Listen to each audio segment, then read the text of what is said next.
sekarang ini orang udah tahu akibat dari ongkos politik yang tinggi ini, tapi masih nekat. Ini apakah ini apa ya? Orang nggak ada pilihan atau memang kebodohan yang nyata atau apa gitu? Ya ketika udah kelihatan jelas dari penyebabnya tadi, kemudian akibatnya ada dan orang masih tetap maju, ya maka kesimpulannya kan cuma ada dua ya. Aku nggak kepikir kesimpulan ketiga sih, tapi antara kedua, antara orang tersebut benar-benar mengabdi kepada negara, ingin memberikan segala hal kepada negara, mewakafkan diri kepada negara, yang mana kalau seandainya Indonesia banyak orang seperti itu, sepertinya sudah maju dari dulu deh. Atau yang kalau mayoritas, yang mana kalau nggak mayoritas juga mungkin yang kebanyakan tersandung kasus itu ya orang-orang yang ingin mendapatkan pengembalian modal itu dengan cara-cara yang besar gitu ya, secara kotor, tapi ya secara kotor. Ketemu lagi kita di channel yang perlu diimajinasi gratis tidak bayar. Assalamualaikum warahmatullahi wabarakatuh. Senang jumpa lagi dengan teman-teman sobat Kicau Jelata. Apa kabar? Mudah-mudahan Anda semua selalu dalam keadaan sehat dan tetap semangat. Hidup hanya sekali, mari bikin berarti. Hidup hanya saat, ayo tebar manfaat. Teman-teman yang berbahagia, hari ini Bang Kica ditemani oleh dua anak muda masa depan Indonesia. Ini Mas Fatur, ya masih belia. Ini Mas Iksan. Dua-duanya backgroundnya adalah sarjana dalam computer science. Sesuatu yang di zamannya Bang Kica muda dulu belum ada, masih adanya mesin tik. Kita hari ini mengobrol perspektif mereka tentang Indonesia. Mumpung masih kita 78 tahun merdeka, baru saja kita peringati.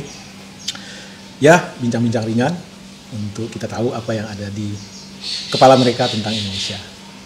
Ya, apa kabar nih Mas Fatur? Ya, sehat ya? Sehat ya. Sehat? Alhamdulillah sehat. Ya, gimana nih? 78 tahun merdeka, tentu banyak yang patut disyukuri, tapi tentu ada juga yang perlu diperbaiki. Gimana pandangan Fatur nih tentang Indonesia? Tentang Indonesia ya?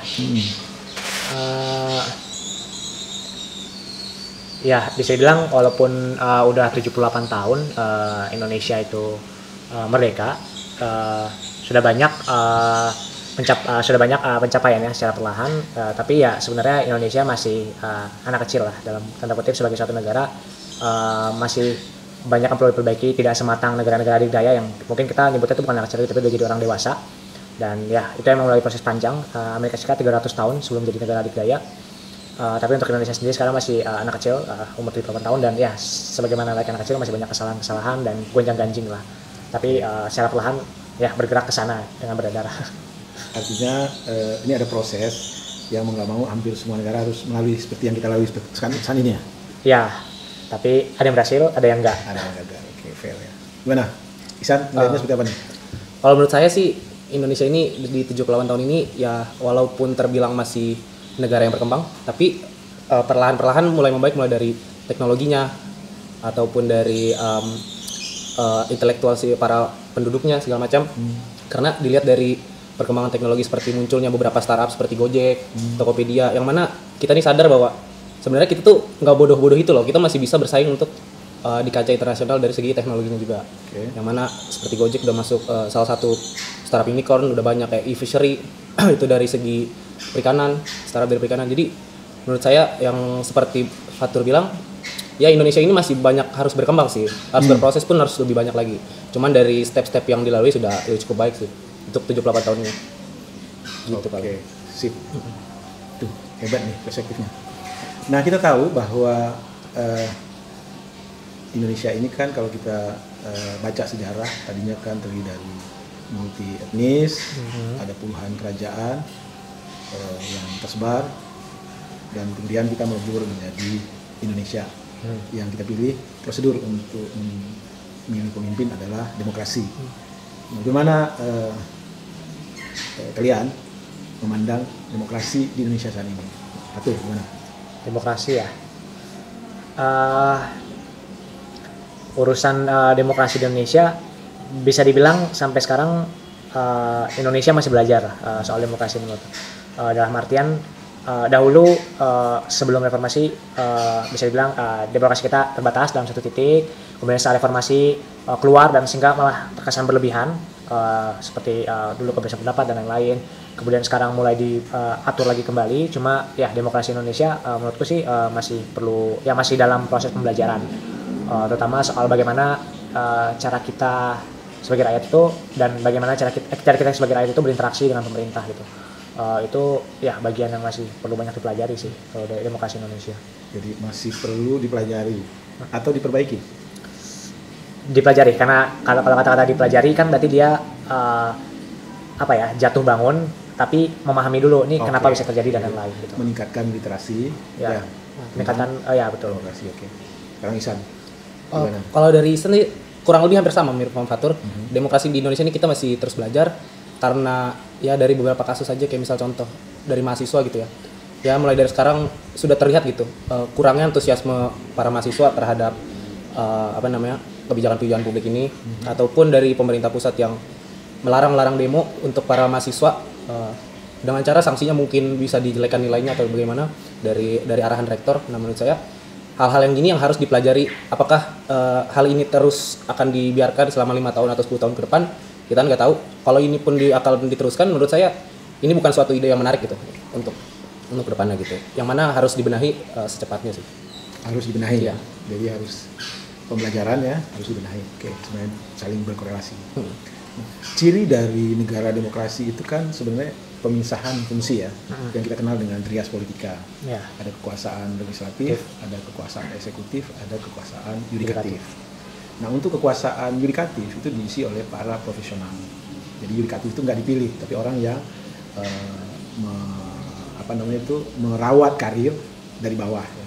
Itu hakim ya, yudikatif. Sementara untuk eksekutif dan legislatif itu kan orang-orang yang kita pilih melalui election. Nah, bagaimana anak-anak muda ini melihat bangun trias politika kita ini udah ideal atau ada hal yang harus diperbaiki?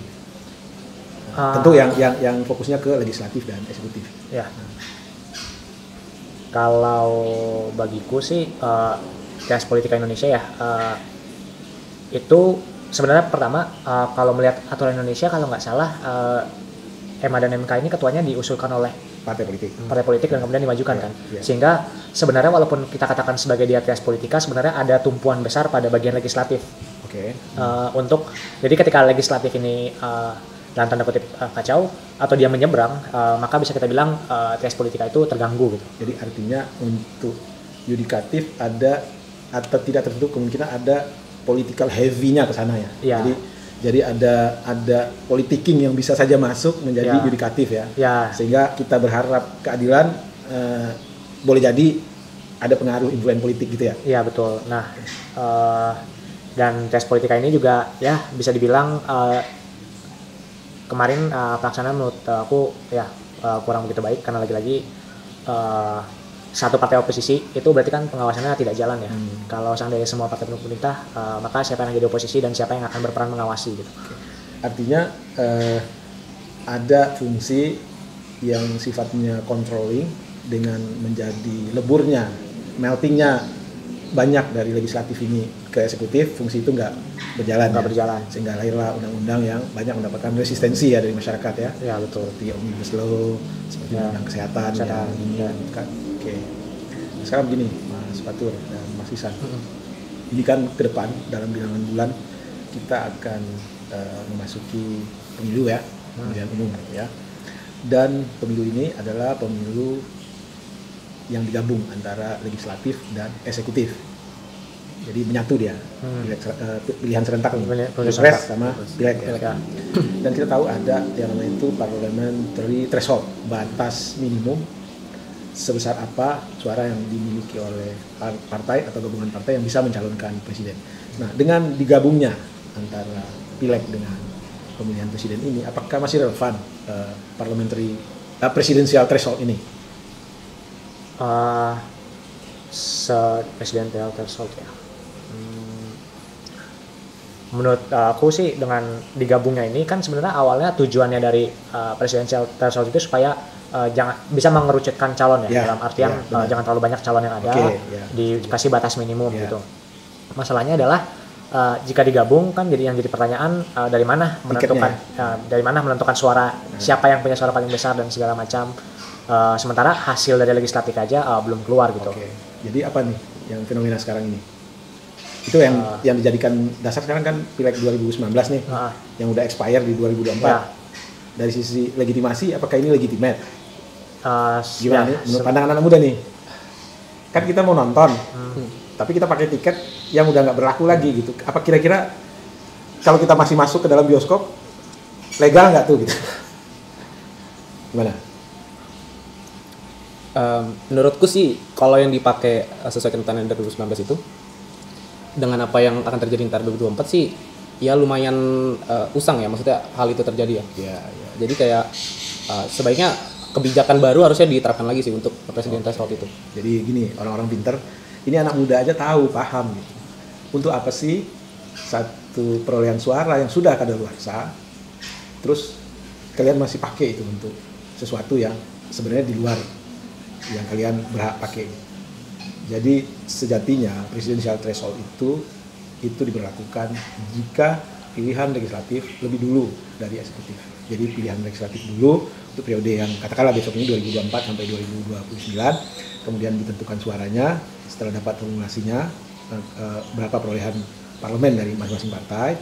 Di pilegnya partai-partai ini atau gabungan partai baru bisa menggunakan parliamentary threshold-nya untuk presidensial threshold untuk mencalonkan presiden. Dan sebenarnya dengan menggabungkannya ada suatu bahaya sih yang dibalik dari penggabungan ini. Dalam artian kan ketika kita ngomong parliamentary threshold kan salah satu tujuannya juga jangan sampai terjadi ketimpangan. Jadi partai yang mendukung presiden itu jauh di bawah yang tidak mendukungnya, sehingga jadinya nanti kan efeknya kebijakan banyak yang nggak jalan dan lain-lain. Atau mungkin kalau dalam konsep parlementer berarti nanti kalau di parlementer itu ada mosi tidak percaya kan karena kekurangan. Nah, dengan menggunakan data yang sudah lama ini bisa jadi suara begitu berubah sehingga ketika partai yang sebelumnya banyak mungkin mengalami penurunan cukup banyak sehingga dia jadinya kalah di parlemen. Itu ya suatu possibility yang ya amat mungkin terjadi. Artinya built-in control antar lembaga tidak terjadi ya. Ya, tidak terjadi. Karena ada pemberatan katakanlah persekongkolan di antara dua badan yang dominan ya. Antara legislatif dengan eksekutif yang dominan ya. Oke.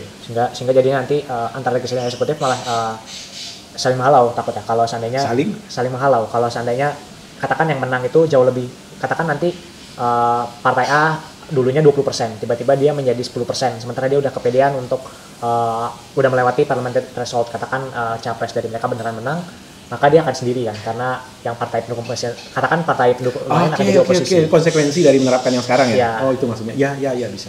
Itu sangat mungkin terjadi dan efeknya itu menurut dalam sistem parlementer sama aja dengan mosi tidak percaya. Ya. Mayoritas tidak support ya.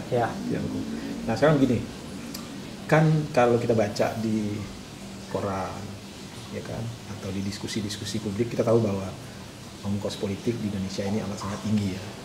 Bahkan baru-baru ini ada yang merilis untuk menjadi seorang anggota DPR itu diperlukan biaya tergantung daerah, rata-rata itu sekitar 20 miliar. Untuk menjadi seorang bupati di kabupaten atau wali kota di Kota Madia atau gubernur itu lebih puluhan lagi miliarnya. Sementara secara nyata kita bisa cari tahu gaji seorang anggota DPR atau gaji seorang bupati, gubernur, wali kota kalau kita kalikan dengan masa jabatan mereka itu hasilnya jauh di bawah ongkos yang mereka keluarkan. Kalau orang waras berpikir kira-kira tidak akan ada yang mau maju kan, ya kan? Ya, betul. Ngapain juga gitu, ya kan? Rugi kan? Nah, tapi kenyataannya kita lihat orang masih berlomba-lomba menjadi anggota DPR, jadi presiden, gubernur, wali kota dan segala macam. Dan sebenarnya kita juga lihat ongkos yang dibayar oleh mereka. Kalau kita lihat pas kejadian-kejadian masa lalu ya, ada ratusan anggota DPR yang ditangkap, ada puluhan bupati, gubernur ya kan yang ditangkap karena cheating, karena korupsi gitu kan. Itu kan ongkos yang dibayar. Untuk apa? Untuk mungkin menutupi kesenjangan tadi ya kan. Ini apakah memang kita yang bebal sebagai masyarakat udah tahu ini ongkosnya lebih mahal, resultnya sedikit tapi tetap ngotot maju, atau tidak ada pilihan lain atau gimana nih? Coba Mas Fatur melihatnya antara realitas tingginya ongkos politik, ya kan, banyaknya masalah korupsi yang ditangkapin KPK berapa tuh, tapi orang tetap ngotot ingin berkuasa. Apa nih kira-kira nih Mas Fatur melihatnya? Sebenarnya itu kan kalau menurut aku sih itu konsekuensi dari istilahnya apa yang kemarin sempat ramai, terbuka dan tertutup. Daftar pemilihan, ya, DPT tertutup, DPT tertutup dan DPT terbuka. Sebenarnya kan konsekuensi langsung dari DPT terbuka, yang mana berarti kan antara si yang mau dipilih, dengan legislatif dengan konstituen itu harus kenal. Sementara gimana caranya kenal kalau seandainya katakan kita ambil Jakarta, satu wilayah Jakarta ini, gimana cara bisa mengenal dia dan bisa memilih dia gitu sebagai anggota, katakan biasanya yang paling susah kan anggota legislatif. Dalam konteks ini misalnya legislatif, kayak kita kan setiap pemilu ketika memilih legislatif ya bisa dihitung jari lah yang kita benar-benar tahu gitu. Nah, sehingga mau nggak mau mereka memang butuh cost untuk ngeluarin itu, dan itu menurutku udah jadi suatu tanda dan suatu bahan diskusi menarik, mempertanyakan ini berarti demokrasi kita berjalan dengan sesuai kah? Lalu apakah proses kita yang memilih langsung ini, memilih orang secara langsung ini, apakah itu sesuatu yang pantas di negara yang seluas Indonesia ini? Karena selain Indonesia yang masih menggunakan itu biasanya udah berbentuk federasi ataupun negara terlalu kecil seperti Swiss. Ya itu sih menurutku pandangan soal. Artinya itu kan penyebab ya. Sekarang ini orang udah tahu akibat dari ongkos politik yang tinggi ini, tapi masih nekat. Ini apakah ini orang nggak ada pilihan atau memang kebodohan yang nyata atau apa gitu? Ketika udah kelihatan jelas dari penyebabnya tadi, kemudian akibatnya ada dan orang masih tetap maju, ya maka kesimpulannya kan cuma ada dua ya.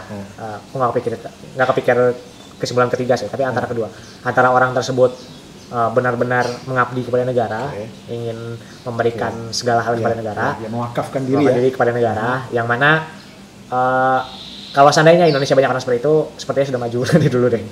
Atau yang kalau mayoritas, yang mana kalau nggak mayoritas juga mungkin yang kebanyakan tersandung kasus itu ya orang-orang yang ingin mendapatkan pengembalian modal itu dengan cara-cara yang besar gitu ya, secara kotor, tapi ya secara kotor. Jadi ada yang maju sebagai pejuang, ada yang maju sebagai pedagang gitu ya. Yang maju sebagai pejuang tentu kita hargai, kita appreciate, kita hormati. Mudah-mudahan banyak dari mereka saat ini maju sebagai pejuang. Tapi yang maju sebagai pedagang, mari kita doakan agar dia jadi pecundang. Pecundang ya, tentu tidak bagus. Oke, itu aja ya. Oke teman-teman, itu tadi perspektif anak muda masa depan Indonesia. Tentu ini tidak merepresentasikan suara anak muda di Indonesia, tapi setidaknya kita bisa tahu, kita boleh optimis melihat Indonesia bahwa mereka bukan orang-orang yang cuek, orang-orang yang tidak paham akan fenomena atau perkembangan apa sebenarnya yang terjadi.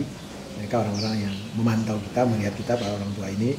Jadi mari kita lihat anak-anak ini sebagai bagian dari masa depan kita, beri mereka kesempatan, tunjukkan kepada mereka bahwa mereka adalah harapan kita. Dengan cara apa? Memberi mereka kesempatan untuk mengambil peran yang lebih banyak lagi.